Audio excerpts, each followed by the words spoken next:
வளர்ச்சியை அடுத்த கட்ட வளர்ச்சியை நோக்கி செலுத்தப்பட வேண்டும் தமிழகம் என்ற நோக்கத்துடன் தமிழ்நாடு விண்வெளி தொழில் கொள்கை 2025 இன்று அமைச்சரவையில் ஒப்புதல் வழங்கப்பட்டது.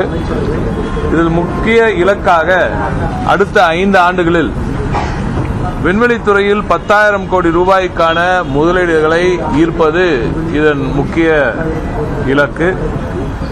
குறைந்தபட்சம் 10,000 நபர்களுக்கான வேலைவாய்ப்புகளை உருவாக்குதல், விண்வெளித்துறைக்கு தகுதியான திறமை வாய்ந்த ஆட்களை உருவாக்குதல், அந்த டேலண்ட்டை கிரியேட் பண்றது.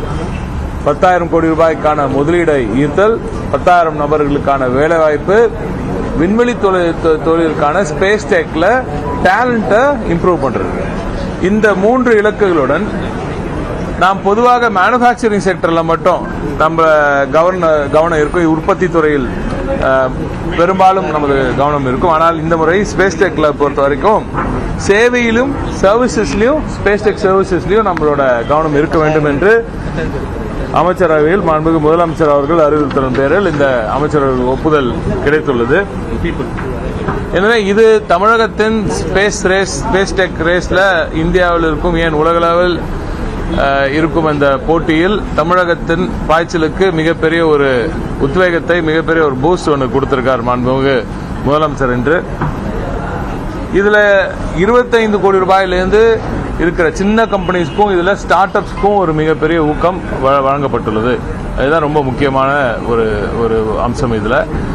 எனவே சிறு கம்பெனி, ஒரு ஸ்டார்ட் அப், ஏன்னா ஸ்பேஸ் ரேஸ்ன்றது ஒரு ஸ்பேஸ் டெக் டெவலப்மெண்ட்ஸ் எல்லாமே ஒவ்வொரு நாளும் அதிவேகத்தில் போயிட்டு இருக்கு. அதுவும் குறிப்பா இப்போ ஏஐயோட இன்ஃபுளுன்ஸோட சேர்ந்து உலகத்தில் இருக்கிற அனைத்து டெக்கும் இப்போ இந்தியாவிலே, ஏன் தமிழ்நாட்டிலேயே இப்போ எதை வேண்டாம் நம்ம பண்ணலாம். ராக்கெட்ஸை பிரிண்ட் பண்றோம் தமிழ்நாட்டில்.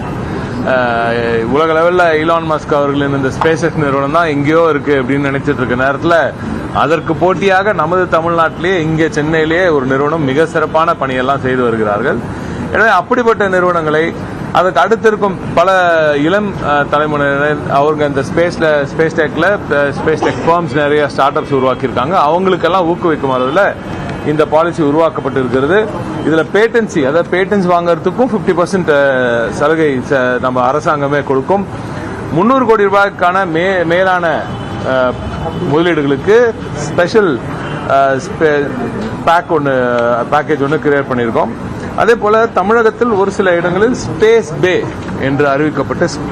என்று ஒரு சில இடங்கள் அறிவிக்கப்பட்டு அந்த இடத்தில் முதலீடுகள் வருமே, ஆனால் அதற்கு ஸ்பெஷல் பேக்கேஜ் கொடுப்பதற்கான வழிவகைகள்லாம் இந்த பாலிசியில் இருக்கு. ஊதிய மானியமாக முதலாம் ஆண்டு 30%, 2ஆம் ஆண்டு 20%, அதுக்கு அடுத்து 3ஆம் ஆண்டு 10% என்ற அளவில் ஊதிய அளவில் கூட ஒரு ஊக்கத்தை இந்த பாலிசி தருகிறது.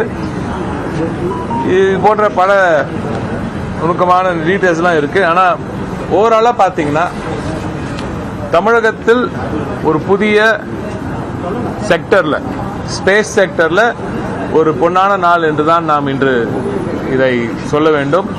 தமிழ்நாடு ஸ்பேஸ் பாலிசி வெளியிடப்பட்ட நாள் இளம் தலைமுறையினருக்கு ஸ்பேஸ் டெக்ல ஸ்பேஸ்